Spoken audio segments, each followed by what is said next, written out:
आम तीना इन दुलाड़ामा उना दो पासे निजे हो बन दुलाड़ोग काना। इका कहीं में जुदी आम जहाना कष्टों एमाकाद मेखान अकोय बाडाया तिहिन मिनाया गापा बांग होइन ताहे दाड़ेयाआ। सारी कथा दो हुयुग काना पतियव आर दुलाड़ जतो हर बाकू एम दाड़ेयाआ।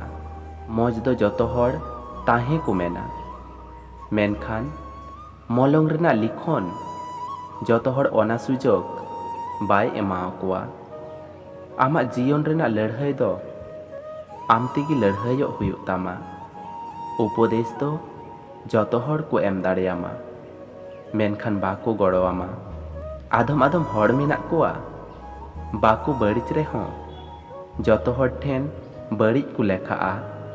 जेमन इन अकोया रांगाव जस्ती उनको की जस्ती को दुलाड़ा और अकोय जस्ती को दुलाड़ उनको की जस्ती कष्ट को नामा।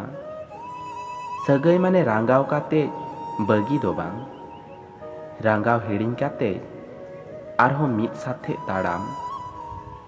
इन एमन मिद हरिन दुलाड़ी दिया अकोय तीस हों बन नामेया, एनते रेहों उनी की नुआ मने खोजेया।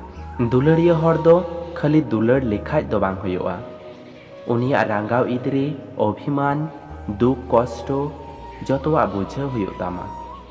आर ओना कान गिया सारी दुलाड़। धरती रन जतोखन सुखी हर को हुयुग काना पागला, बांग दो मेना ताया दुख बांग दो मेना ताया हिंसा।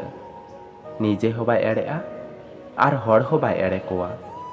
आम आमते एमन हुयुग में जाते अकोय आमको एकला अटू काद मेया, मिद दिन जाते उनको आम नेलते को अफसोसो। इन आदम हर ठेन मौज आदम हर ठेन बड़ी, मेनखान सारी दो हुयुग काना अकोया गुणन ओका लेका उनी ठेन इन अंका लेका। सारिन मेनेदा आम दुलाड़ पर आम लेकान एटा हर आर अकोय हो मौज बन बुझाव कोआ। एटा हर एड़े काते निजे अड़ी चालाक आलम मनेआ। मिद दिन हिला आम हम एड़े उजुआ आर उन हिला गिम बुझावा हर एड़े लेको खान तीना कष्ट बुझावा।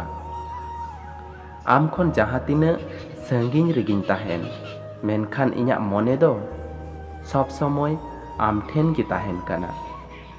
तो बया को भिडियो मज पे बुझाव लेखाय मिटांग लाइक तबुन पे आर नोआ चैनल रे पे नावा गी खान नोआ चैनल सब्सक्राइब तबुन पे।